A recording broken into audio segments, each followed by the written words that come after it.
Okay, so let us start our session. So, first of all, I would like to wish you all a happy Independence Day. So, in the same context, I would like to welcome you all for Business Toys and joining for a webinar with Business Toys. So, my name is Manikanta Prasad. I'm a Vice President at Business Toys Private Limited. So, I have been working into business intelligence and data science from 5 plus years. So, in this 5 plus years, whatever I have experienced. So some of the things which I felt like it should be, shared. I felt like sharing my experience with you all with this webinar today. So in the same context, so today's webinar, we will be talking about storytelling using data. So when we talk about storytelling, so we all know that, and we have all, have grown up listening to stories from our parents, from our grandparents, and so on. So these stories are so impactful that even today, people remember stories, which they used to listen when they were small kids. So that is the impact of the story. So can we connect this story with the data which we are dealing with on a daily basis? Do you think the data is so useful, or you already know that the data is so powerful? Can we convert that data into story, and can we convey the same thing to someone else? So this is a common question which everybody has in their mind. So to be frank, not everyone would like seeing data or handling data or analyzing the data. So in that context, can we really live without the data? That is not possible because we are living in a digital world. So since we are living around so much of data across and around us, it is always good that we connect with it. So today's context will be a storytelling. So we'll learn how a data can be converted into a story and can be understood or can be conveyed to any given person in a very easy form. So in the same context, first, let us begin with a story. I have a small story to showcase with you. So let us go through that and let us understand how data storytelling would actually matter. Okay. So I have this company called Zentank Inc. So this is basically a BPO company. So let us see that in their call center division, they have certain operational problems. So first, let us have a look at what is that operational problems which they are facing and how we can actually use our storytelling to help them solve their problem.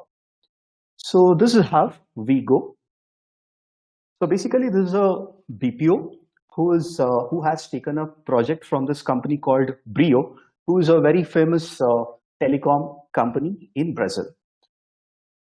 So basically, Zentak had appointed 15 of their resources to handle the customer care support of Brio.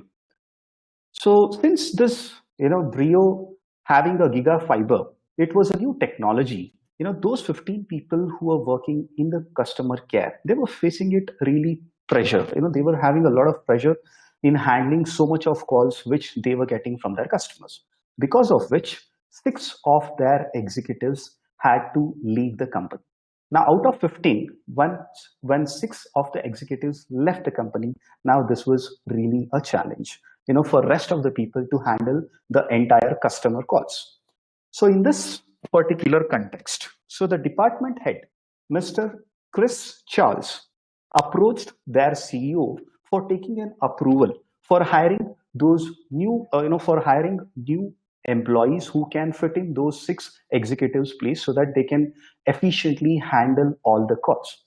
But the problem was the COO was kind of a person who used to reject the approval every time, saying that whichever resources we already have, we can use them efficiently in order to take the work. But now Mr. Charles has come to you. So let us say that you are a business analyst who is working along with Mr. Charles. So he's asking your help so that you have to help him in such a way to convince your CEO, okay, to give an approval.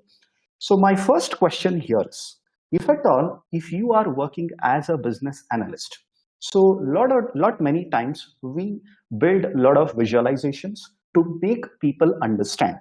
Now I have a question, that is, I have set of graphs or charts now which I will be posting it on your screens. So I want you to just choose one of the chart which you think could be possible in order to build a graph so that we can convince this CEO. So I'll give you around 10 seconds of a time. I hope you will be having a poll on your screen. So please do answer it, and so that I can see your answers, and based on that I will check the answers, and I'll based on that I will go with your views. So I have given you the answer, like I have given you the options, so please do vote for that. Whatever options you feel, based on that, let us see how we can actually do it.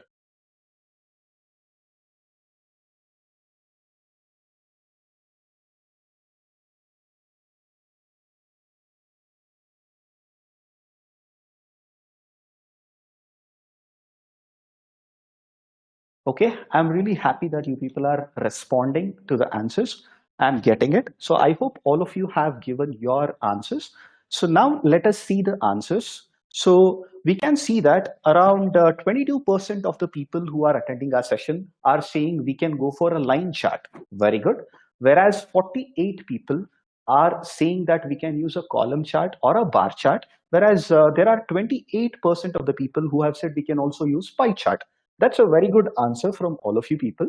So now let us see how, if I plot these charts based on your answers, how we may try to convince. So the first one, let me take this column chart.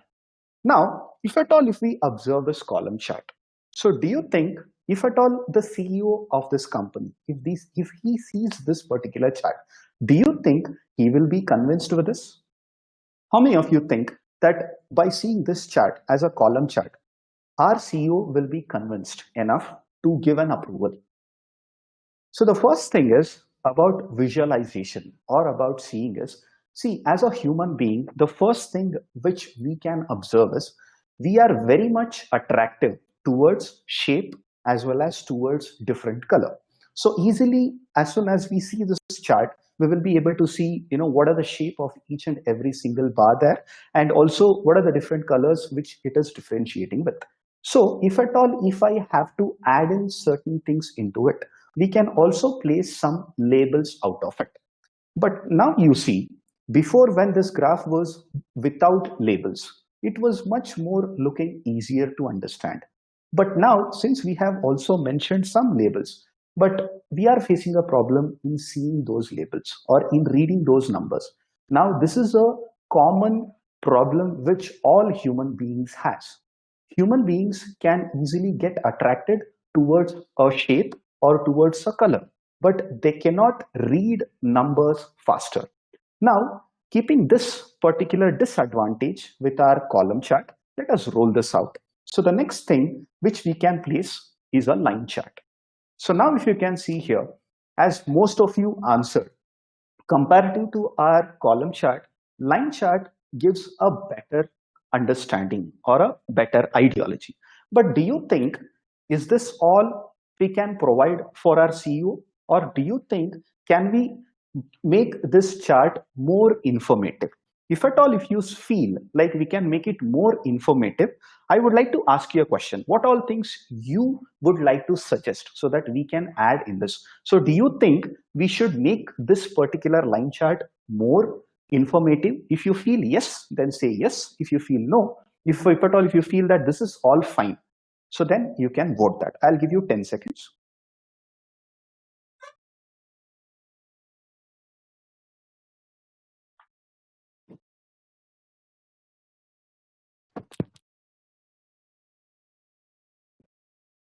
Okay, so I assume that all of you people have made your votings. So let us see what you have voted. So there are around 71% of the people have said that yes, this particular line chart can be made much more informative so that our CEO can get more convinced. Whereas there are around 28% of the people who have said this is fine. By looking at this chart, our CEO may get convinced. So let us go with the highest number, where 71% of the people have said that we can improve this and we can make it much more better. So let us say, for example, let us see how we can actually improve that. Okay, let us see that. Now, the first thing what you should do in order to make your graph effective is remove the grid lines and make it as plain as possible. So never ever make a chart having a background with certain colors. Keep it as simple, keep it as plain so that it gets attractive. So this is the first rule of your visualization. The second thing is make sure you give labels, because if someone is seeing your graph, as soon as they see, they should be able to understand what is this red line indicating, what is your green line indicating. Whereas in our previous graph, we had not mentioned label in a clear manner, so that could be a problem. And here the main thing what we have to convey is, so if you go through the problem statement, okay, which I discussed, so in the month of June, 6 employees left the company. So from June, if you can observe, so the number of issues which were received and the number of issues which were resolved, we can see that from the month of June there is a gap. But if you can see there, on the month of September, there is a huge difference which can be observed. So if at all, if you want your COO to specifically concentrate on the month of September by seeing that yes, there is a huge gap, you have to label that as well. So when you label something like this, so that is where anybody can, once they are seeing it, they will be able to understand just yes, issues is received was around 14,000, but whereas issues resolved was just around 10,000.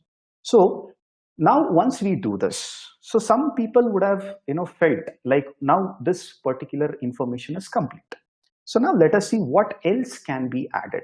Now it is very important to add a title for a graph, because without a title, it is always, you can consider that your graph, whichever you are trying to convey certain things, will always be incomplete.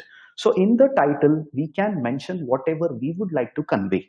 So in this particular context, we are conveying that since there is a huge gap, which we can observe in the month of September, so we would like to request you to provide the approval. So that can be mentioned in a short context. Now, there is one more thing which I would like to tell. Whenever we show this particular graph to anybody, okay, so what people try to do, they will observe each and everything. They will observe what is happening in January. They will observe what is happening in March. They will observe what is happening in April. But whereas we want our viewers, or we want the people as an audience who are looking at this chart, should mainly focus on the difference part. In which month we are having a huge difference, we want them to focus only on that as a priority. Rest all, even though if they observe or even though if they don't observe, it does not matter. So in order to make sure that any given audience, as soon as they see this graph, their attention should fall on the month of September. So for that, we can place some annotations like this. So if at all, if I'm showing this particular graph to any given audience, or let us say COO, so the first attention will fall on that particular annotation which we have made. So as soon as they see, as soon as they see that annotation there, they will be able to easily find out that yes, there is a difference. So their attention will not go anywhere else. Now, why am I stressing about keeping the attention of our audience? Why we have to annote certain specific things which we are trying to convey? So let us see that why it is important. Is it really important to make the attention to be at a particular place? So let us see that. So in order to show you that, I have a small video. So let us go through a video. I want you people to carefully observe the video, and then we will continue our discussions. This is an awareness test. How many passes does the team in white make? Go!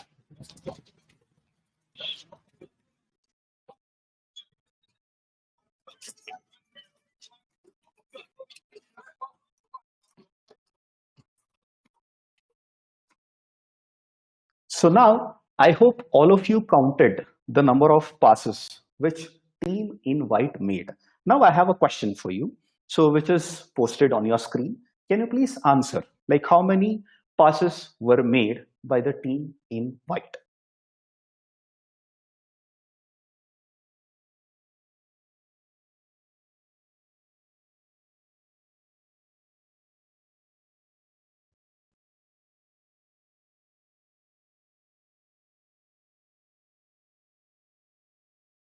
Okay, so I believe that all of you have answered it. So let us see the answer. So there are about 16% of the people have counted it as 10. There were 10 passes which were made, and there were about 25% of the people who have said that 13 passes were made, and there are about 58% of the people who have said that there were 8 passes which were made. So let us see what is the actual answer. Okay, let us see what is the answer here. How much passes were made? The answer is 13. But did you see the moonwalking bear? So now, how many of you observed that there was a moonwalking bear which was there in the middle while counting the passes?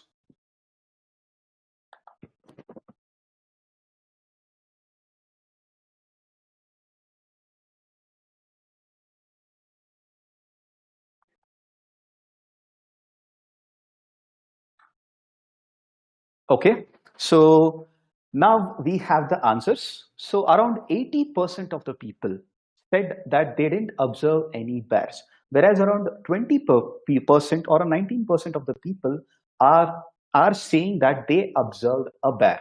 Now, since like large amount of people were unable to see where was a bear in between, so let me just play this once again and let us have a look at it clearly. Now this time, don't not only focus only on the passing thing, also focus on those things which is happening in and around.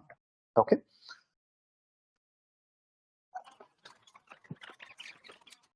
Go!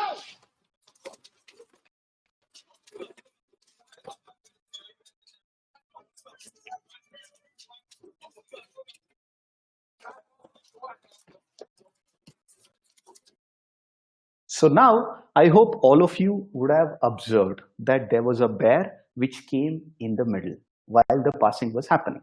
Now, my question was like a general question is why do you think majority of the people were unable to focus on the bear? The reason was it is like we try to consider certain things on our mind. So based on whatever we have considered, we will try to focus only on that.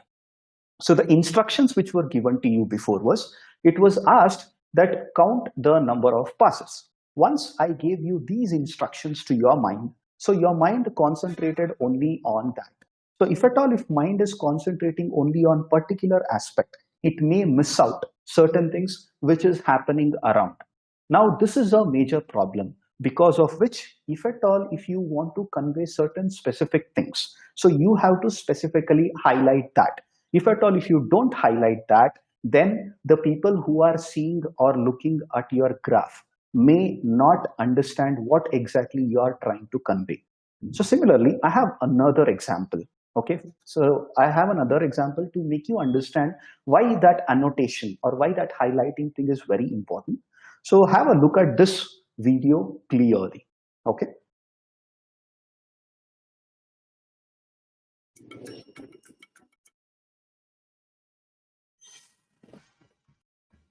Watch this next sequence carefully. At the end, I'll ask you a question about what you've seen. Hi, I'm Magic Singh, and today we're in Portobello Road, and I'm going to show you guys a classic in Magic using matches. And today to help me out is Mark. Mark, tell you what, place your hand up for me nice and flat. Now, I promise this won't hurt, all right? So here's the idea. Let's just light this up, and if you close onto that nice and tight, here we go. Watch this. Keep watching. I don't know if you felt that or not. I'll tell you what, have a look inside. Open it up. See how the match is actually returned into the book, and it's still burnt. Okay, you're not impressed. All right, it was my first trick ever. But here's the idea. Just place that back in your hand, close it tight, and turn it face down again if you can. Now we're going to use one more thing, and we're going to use a magician's best friend, playing cards. Now the idea is really simple. You're going to choose one. So take any one you like. Perfect. Have a look for yourself, and do me a favor, show the camera as well if you can. Brilliant. And you know what? Place it back face up on the deck. Now, it doesn't matter if I see what the card is, because we're going to do something completely different. Just watch this. Here we go. I'll do it slowly. Watch the king. I don't know if you felt that or not. Tell you what, have a look inside. Open it up. Check it out. See, it's King of Diamonds. It's my card. Brilliant. Thank you very much. Very much. Did you watch the trick closely? This is a famous illusion called inattention blindness. This illusion is not about the magic. While watching the routine, you may or may not have noticed the changes taking place. The question is, how many changes did you see? Was there one? So now I have a next question for you. So, like, did you see any changes happening in and around? Okay, so I have the question in front of you. So can I get the answers? So how many changes did you guys observe?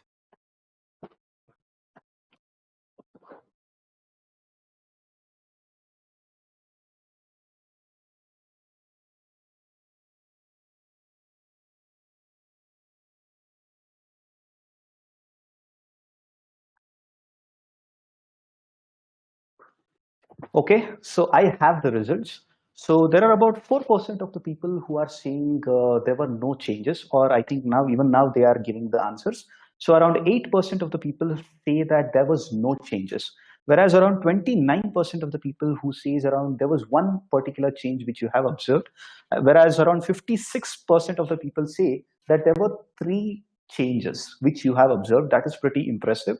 And around 8% or 7% of the people says that there were 4 changes. So let us see how much accurately you have observed the things now. Were there 3 or were there 5?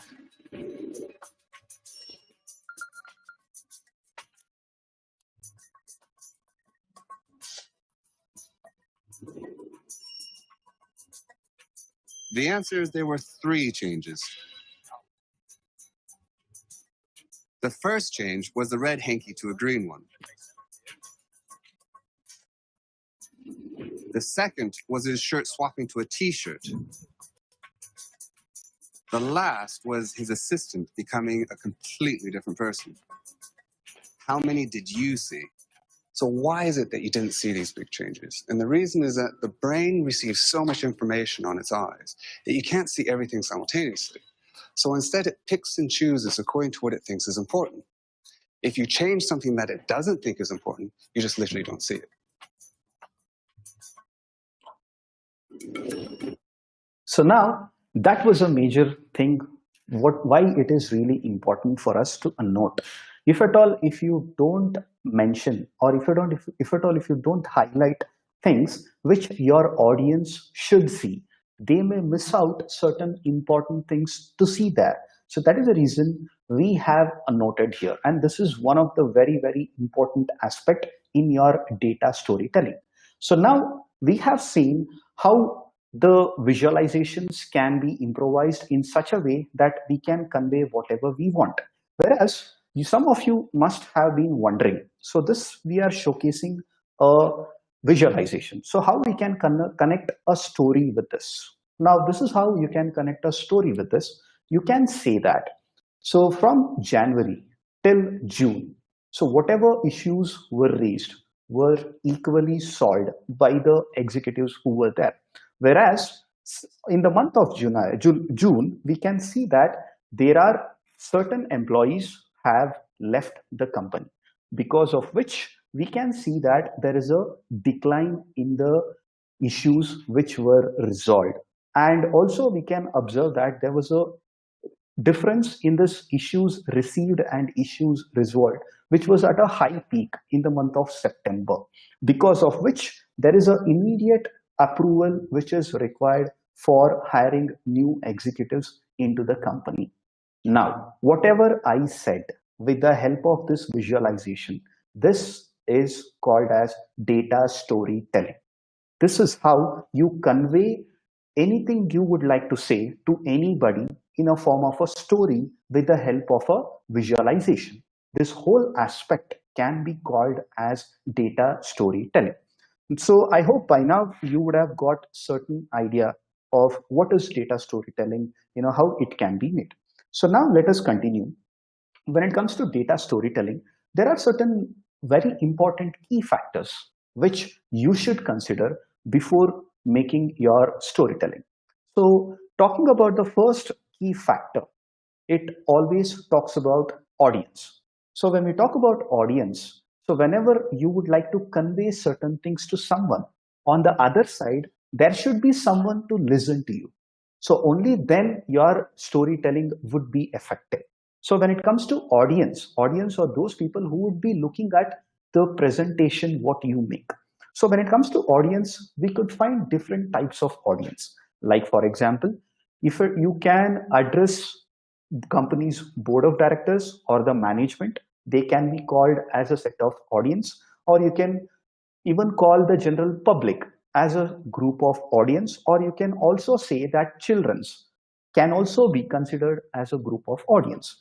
Now what you should consider here is, depending upon the group of audience whom you are targeting, your visualization should change. If at all, if you are targeting an audience who are children's, it should be more attractive. Your visualization should be more colorful so that children get attracted. If at all, if you are dealing with board of directors, it should be very crystal clear. The points which you make should be very, very clearly understandable. So it should be very accurate. So if at all, if you're dealing with the general public, based on which type of public you're dealing with, your visualizations or your data storytelling should change. This is one very important key factor, that is audience. So the next key factor, we can call it as data.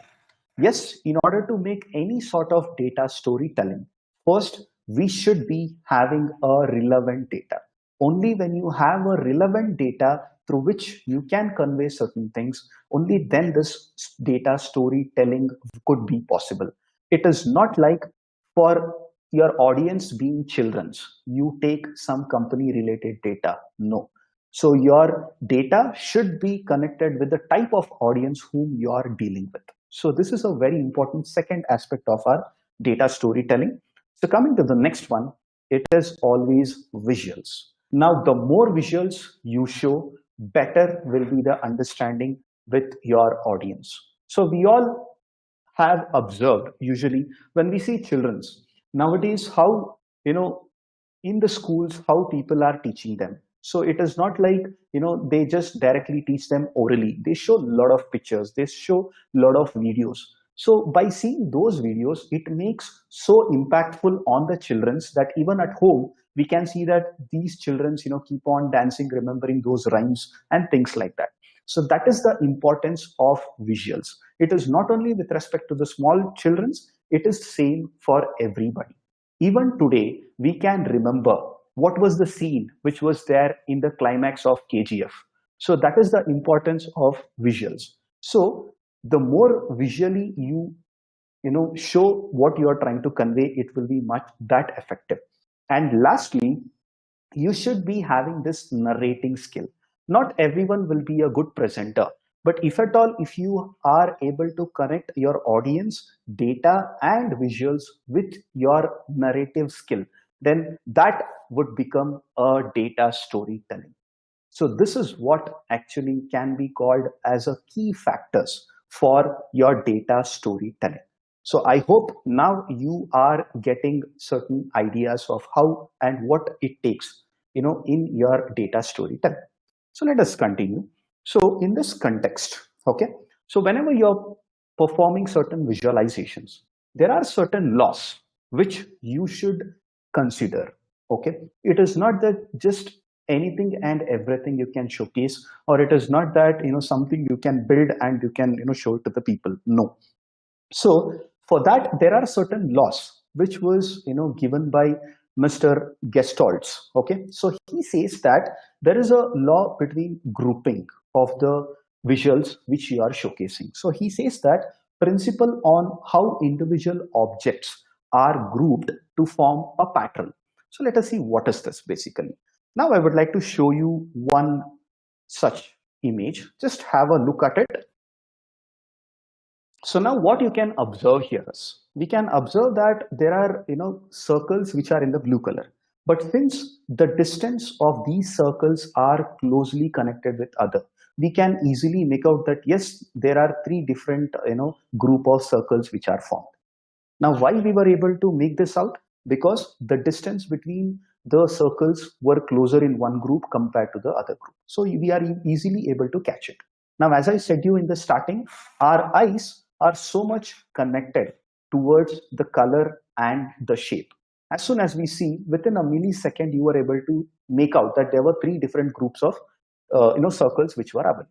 Now, this is a Gestalt's law of proximity. Proximity is nothing but how close two objects are. That gives you certain pattern. So the next one could be similarity. Now just observe this.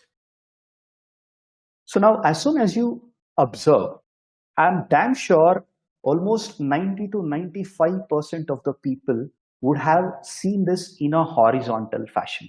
Hardly around 5% of the people would have seen this vertically. Now, why did you see this only in a horizontal fashion? Why didn't you observe this in a vertical fashion at first? Because our eyes get attracted to things which are much more similar. Now, the first row which we have, all are just plain blue circles. So we felt that all of these are similar. So we felt that is one particular group. Whereas the second row, we saw that everything in blue circles, we understood that they are insimilar. So we understood they are another group. So this is how we as a human beings see at certain things before understanding. So this is a second law, which is also important. That is law of similarity. So the next one is something like this. So as soon as you see this, most of you would have understood that there is a connection between a circle and a square. So let us say, for example, do you really think, if you observe closely, you can see that there is a small pole which is connected between a circle and a square. But do you think really they are connected? They are not. But as soon as you see this, we felt that maybe a circle and a square could have been connected. Now, in reality, there is no connection. But again, because there was some object which was placed in the middle, it was looking like it is connected. Now, again, this is a law of connectivity. And lastly, this is a law of enclosure. Now, since you have an outline for all the circle, you are easily able to make out which is a rectangle and which is a square. Just imagine, if at all, if I remove the outline, do you think it will be easy to make out which is a rectangle and a square? Obviously, it will be difficult. Now, so that is the reason we call it as a law of enclosure. Based on the outline which you have, you can identify certain things. So these are all the things which you should be knowing whenever you're forming certain visualizations, because it will help you to understand how people pursue your visualizations. So let us go further. So now, this is a very good line which I come across a lot of time when I'm doing my research towards the data visualization. That is, a good sketch is much better than a long speech. So any idea who is this person? Anybody? Any idea who is this person? You can, if you know the answer, you can put it over a chat. Okay, Hamish says no. How about others? Have you seen this picture by any chance? Very good. We have an answer from Heston D'Souza. He says he's Napoleon. Wonderful. So this was a quote which was given by Mr. Napoleon. So he said that a good sketch can be much better than a longer speech. So this holds good in all of your visualization. Instead of conveying too much big speeches, you just show an image which can tell all the insights which are there. So let us continue. So coming ahead, very recently, I was reading one of the article where in Philippines, they had conducted a survey in order to understand what percentage of the people would actually fall in love with more than one time or with more than one person. So they conducted this survey, and based on the survey, this is what they understood. So about 19% of the population said that yes, there people would fall in love for more than once, whereas around 81% of people said no, people would not fall in love with more than one person. So this is giving us a clear findings of their research. But my question for you is, when you observe this particular graph, do you think, is there something which is inappropriate here? If at all, if you feel yes, then you can put your answer over a chat. Just observe this. And do you think something is not proper? Or do you think everything is fine? Whatever you feel, you can put it over a chat.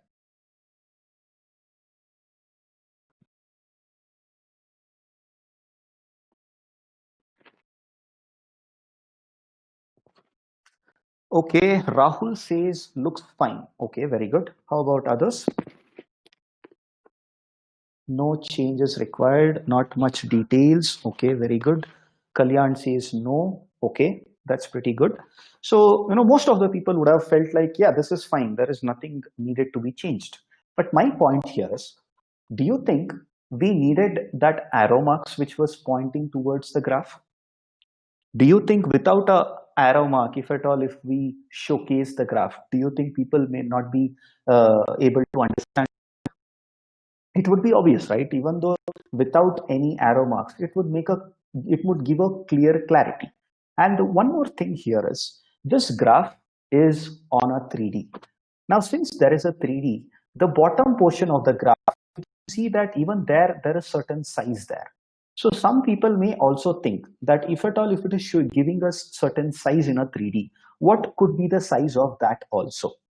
So usually that will lead to some misrepresentation or misunderstandings of the findings. So let us see how we can represent the same chart in much better way. So now if you can see, this is looking much better.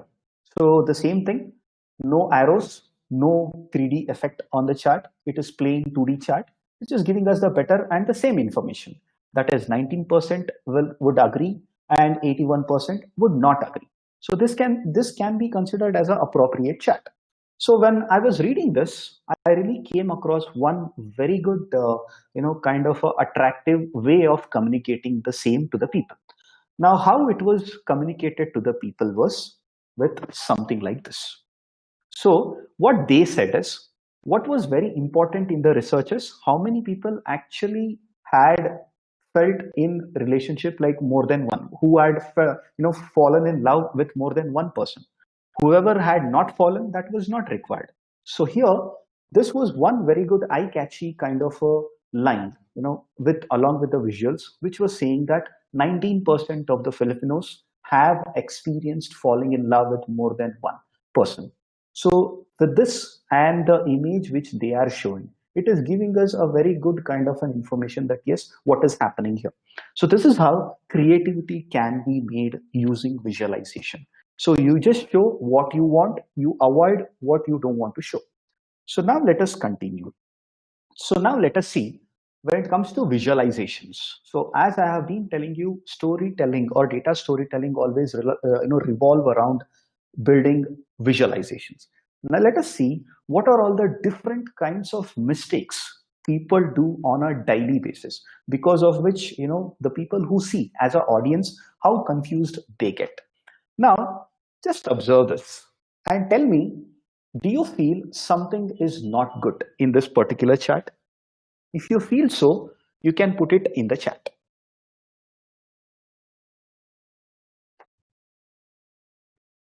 Okay, Sumant.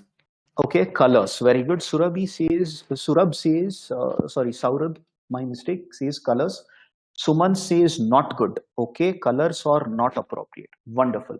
So what happens is, as a viewer, if you see this, it is totally confusing, because there are too many colors. Colors plays a very major role when you are observing certain things. So here, there are too many colors. And the next thing is, you can see the size of all the portions. All the portions are almost similar. So do you think it is giving us an accurate way of analysis here?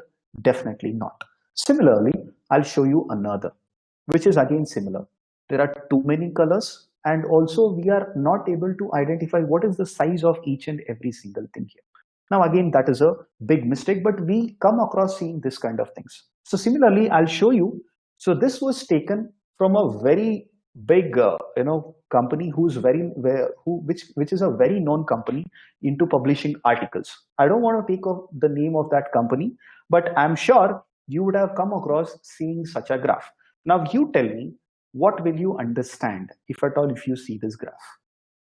So one thing is, there are too many informations, and along with too many informations, there are too many color palettes which are put upon one another.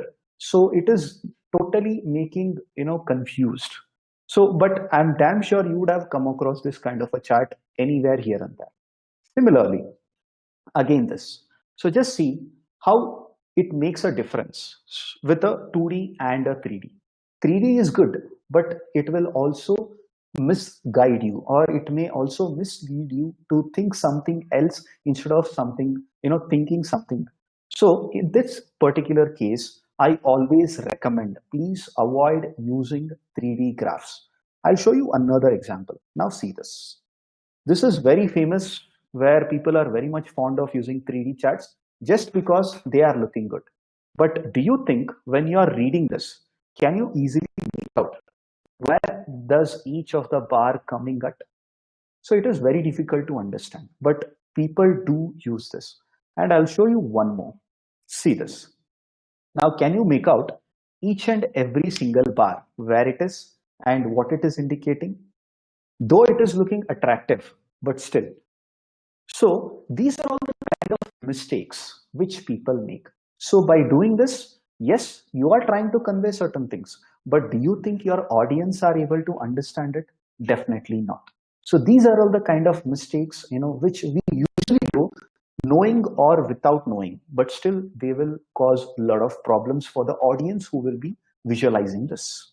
So these are the things which should be avoided. So let us continue. Now, generally, I see a lot of people, having a lot of questions. Okay, like these are the common questions which are asked by the people. Like, how do we go about visualizing the data, or let us say, how do we select an appropriate chart? So is there a particular chart which should be used for a specific scenario, or is it like anything and every given chart can be used for all purpose? Similarly, I have seen people asking like, do you think data visualization is a subjective matter, or do you feel that in order to build an effective chart, do we need a science behind that? Or some people also ask how to tell a story using a data. So this is a common question which I have come across meeting a lot of people. So how to come across, or how to find an answer for all of these common questions? I'm sure even you people would have been having a lot of such questions in your mind. So let us see how we can actually seek certain answers for these. So in order to get certain answers for all of this, there are certain frameworks which you should understand and you should follow whenever you are going through building a visualization for a storytelling. So what are those? Let us understand. So when we talk about that, the first step in our data storytelling framework is know your goal. You should be having a clarity upon what you are trying to convey. What is that you are trying to pass your message as towards your audience? So in that context, we have something like who, what, and why. So these are the three things you should be knowing. So when I say who, you should be knowing who are your target audience, whom you are trying to communicate with. Whether they are, as I said before, whether they are public, or whether they are the management of the company, or some other, whether they are children. You should be knowing who are your target audience, and then you should be knowing what do you want them to know. Okay, what is that you are trying to convey, and what is that they should be knowing from your information.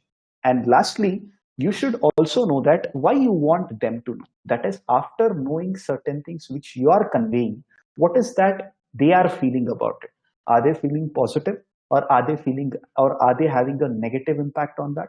You should have complete ideology upon these things. So we can call this as know your goals. So this is the first thing which you should be having in your mind. And next, we have something like data classification. I hope this is something new, which most of the people wouldn't have come across. Now, when we talk about data classification, so whichever data we use, so your data is always classified into two parts. So one is something like continuous data, and another one is something like categorical data. So you take any given data which is available in the universe, either the data will be of a continuous data or either the data will be of a categorical data. So now you must be wondering, what is this continuous data? What is this categorical data? So I'll give you a clear picture on this. So when you say continuous data are those types of data which are in the form of numerical values with infinite possibilities. So I repeat once again, continuous data are those types of data which are in the form of numerical values or numbers, to be specific, like possibilities. Like for example, you can say weight, you can say height, or you can say you have a data which says salary of a person. So all this data which are in the form of numerical form, weight can be anything, right? Weight can be infinite, height can be infinite. So continuous data are those data which are in the form of numerical form with infinite possibilities. So this is called as a continuous data. Coming to categorical data. So categorical data are those type of data which can be classified or which can be grouped with some finite possibilities. So when I say which can be grouped with some finite possibilities, you can take a data which is having gender. Now, when you say gender, it will be having male or female, which is a finite. Or let us say, for example, you can take blood group. So you have a finite group or a finite number of blood groups which can be considered or which can be classified or grouped separately. So whenever you are able to classify a data into a finite groups, then such data are called as categorical data. So whenever you take a data, this is how a data will be classified, either as categorical data or as a continuous data. So you should be having a clarity on this. So I hope all of you have understood what is our second step of our framework, that is data classification. So this is what is our data classification. So once this is done, then we'll go for choice of visualization. As I was telling you, do you think any chart and every chart can be used for all situations? How many of you feel that we can use all sort of charts? Okay, we can use all sort of charts for any given situation. You can put it over a chat. Do you feel that any chart can be used at any kind of situations or circumstances? Very good. Vaishali says no, we can't. Okay, very good. I have answers like no, no, that's pretty good. Yes, so you people are absolutely right. So we cannot use all the charts for any given situation. So each chart should be used at a particular scenario or a particular circumstances only. So how we can understand that? So please have a look at this. So by this, we can see that when to use what sort of a chart. So if you are dealing with a comparison, you can see that those charts which are listed on the top. So these are the charts which can be used for comparison or comparing certain things. Whereas if you want to visualize something for a distribution, you can use certain charts which are towards the right side. And if it is composition, you can use certain charts which are in the below. And if you're trying to understand the relationship, if you are studying the relationship, then you can use the charts which is towards the left side. So this is the actual rule of building a visualizations, in which you can decide which chart do you want based on the situation which you are looking for. So you should have a clarity on this based on what you are trying to convey, and based on which chart or which situation you are going through, you should choose the chart. And next, we have something like design for aesthetics. You can call it as rules in simple manner. What are the rules which you should maintain when you go for a visualization? First thing, keep it simple. Keep the things as simple as possible. Don't make it complicated. The more you try to complicate, the more your audience get confused by understanding what is it. And similar kind of a mistakes can be something like this. So these are all the kind of things which people usually would like to do in order to make their charts more creative, but they will finally end up in getting confusions or not understanding the chart. So these are all the kind of things which you should avoid. And the next thing, there is something like RUI model, which you have to follow whenever you are going through a visualization. So let us see what is this RUI. So first, when I talk about R refers to reach. So it says that did the message which I am trying to convey, did it reach the intended audience or not? Did it really reach my audience or not? This you should be knowing. And the next thing is U, that is understanding. Once the message is reached, did they really understand about what I'm trying to convey? And lastly, it is I. I refers to impact. That is, once our message has been delivered to the target audience. So what is the impact? Whether they had a positive impact or whether they had a negative impact. So these many things you should follow whenever you are going through a visualization. And let me talk about some of the best practices, okay, which is used in industry currently and which I do always, use. So let us say, for example, I have this particular chart. So I have a question. Can someone tell me, okay, when do you use a bar chart or a column chart? Can you put your answers in the chat? So when can we use a column chart or a bar chart, in what sort of situations?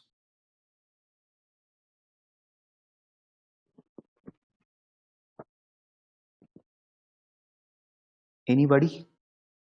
What sort of situations you think we should use a column chart or a bar chart?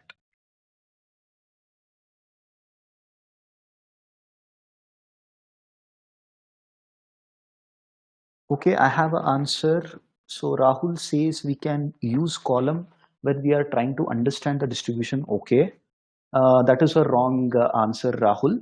So Vaishali says for comparison. Okay, very good. Any other answers, anybody?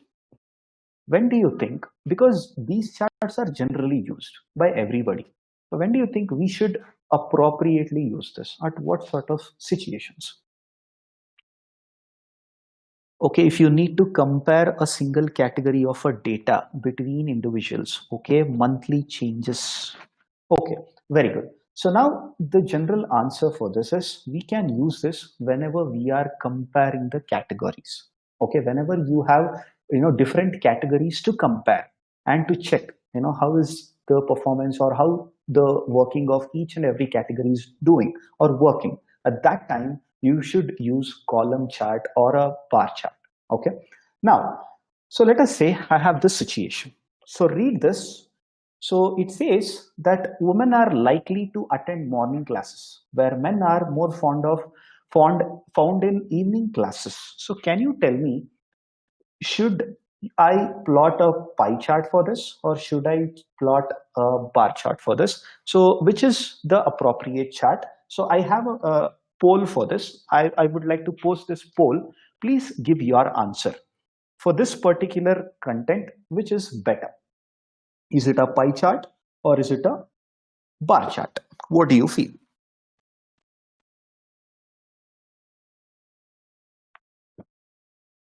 Okay, so I have the answers now. So 62% of the people are saying that pie chart is a better visualization for this, whereas 37% of the people are saying that it's a column chart. So let us see what is this basically. See, both pie chart as well as your column or bar chart are used for comparison. But again, there is a particular rule. Now, what is that? If at all, if you are comparing any given two aspects, if at all, if you are comparing any given two population, or if you are comparing any two different items, then if it is only two things, only then you use a pie chart. If at all, if you are comparing more than two, or if at all, if you're trying to compare something which is more than 2, only then you use a column chart. Please remember this. And specifically, we use a pie chart whenever we are dealing with conveying something relating to a population. Please remember this, whether like a male or female or anything for that matter. If at all, if you are connecting something with a population, only then your pie chart will be good. That is when you are comparing two different things. If at all, if you're comparing more than 2, always it is preferred to go for bar chart or a column chart. So I hope this is clear. So now let us see what is new trend in an industry now. If at all, if we are comparing two things, instead of a pie chart, nowadays we use this donut chart or a ring chart. So this is little bit more attractive, and this is a new trend which is being followed in industries now.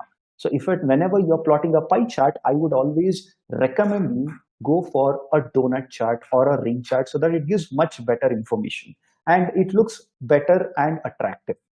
Okay, so now along with this, what is the new trend which is happening now? Nowadays, I hope you would have come across this big number charts. Okay, in all of your social media, you would have observed, they would have posted a big number with whatever they are trying to convey. Now, this is again a new trend which is coming, which you should be aware of. Okay, similarly, let us say this is again another big number chart. Okay, which they will represent the number what they are trying to convey with a small caption below, so that people, whoever they are reading, they will be able to understand it in a clear manner along with seeing the numbers. So this is one new trend which is happening. So this is all, a general ideology about how visualization should be placed in such a way in order to make a better data storytelling.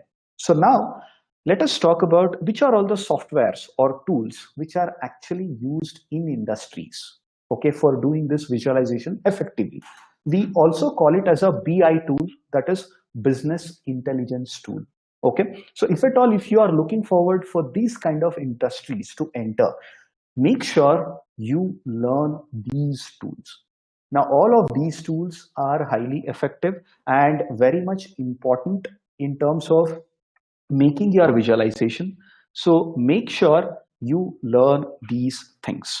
Okay, and so this is what is from my end. So I recommend, if at all, if you are planning to get into these kind of field where you have completely data, you are completely related towards data storytelling, or you are looking for a profiles like business intelligence or a business analyst.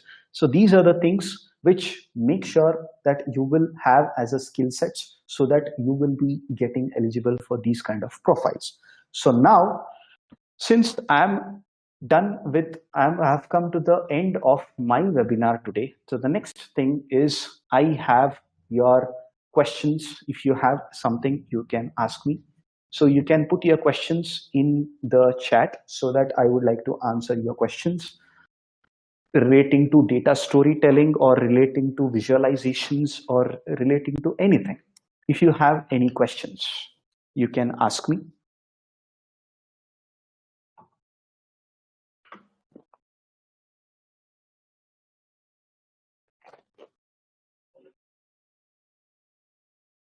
Okay, so there is a question called from Anish. How can I enroll for a business analyst program?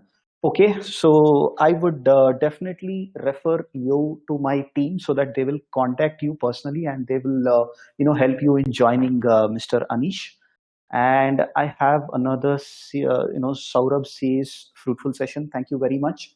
So you can give your feedback as well. So how was this? If at all, if you would have felt that this could have been much better, you can convey that as well.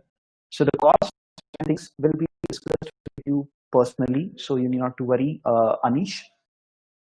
Okay, Shashank says you need a call back. Definitely it will be done. So thank you so much, Vaishali. And how to get a cracked version for all these software tools. Now this is one tricky question. The thing is, like none of these tools you can get it as a crack version. So all these tools are having a licensed versions for it. So if at all, if you have to get it, you have to pay for it.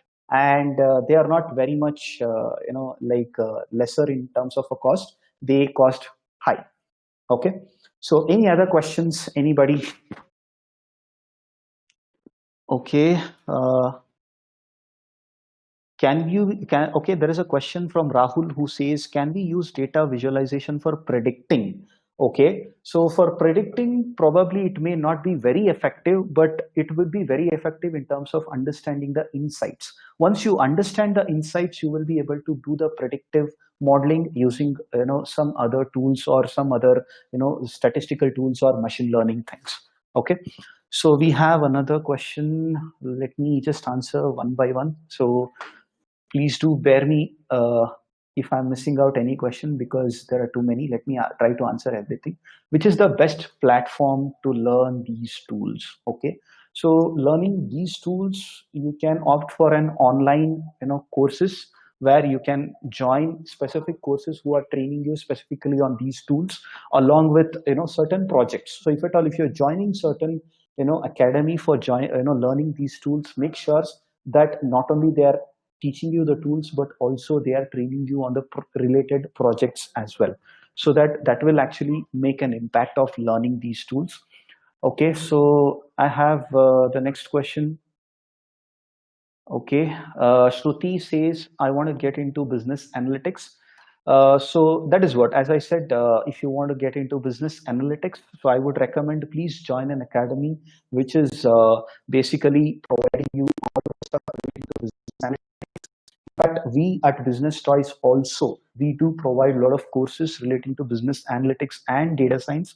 If you people are interested, you can actually get in touch with us, and you can, take up the program. And the next question is, what other skills should one possess to be an analyst? Okay, so see, there are multiple things. Now I'm just talking about the visualization part. So apart from visualization part, if you ask me, you should be well versed in terms of data extraction tools like SQL, where you can extract tools, like where you can extract the data, and then you can analyze it. For analyzing, Excel, that is at a first place. But nowadays for data analysis, companies use something like Python. So you should be knowing Python as well. And along with this BI tool, which is the leading BI tool one should learn. If you ask me which is the leading among all, I would say it is Tableau, because that is at number one. So if at all, if you're learning a BI tool, please first learn Tableau. Then after Tableau, most of the companies would, target upon Microsoft Power BI. So that is in the second list here. So, and I have a question, says, do Business Toys teach Tableau? Yes, as I said, we do teach, you Tableau. Like it is like we have a business analytics program in which we include all of those aspects, and we do that. So I hope I have answered all of your questions. Since there were too many questions, if in case if I have missed any of your questions, please do forgive me for that. So finally, thank you so much, all of you. So if at all, if you have any certain queries and questions relating to any of the stuff relating to the careers, you can, contact me directly, or you can mail me, so that I would be, helping you relating to your careers or to make career decisions. So this is it from my end. Thank you so much, all of you. It was nice having you all. One appreciable thing is you people were very much interactive in my session. So I would really appreciate that, and I would really appreciate your patience for the entire session. So thank you so much, all of you. Have a good day. See you all. Thank you.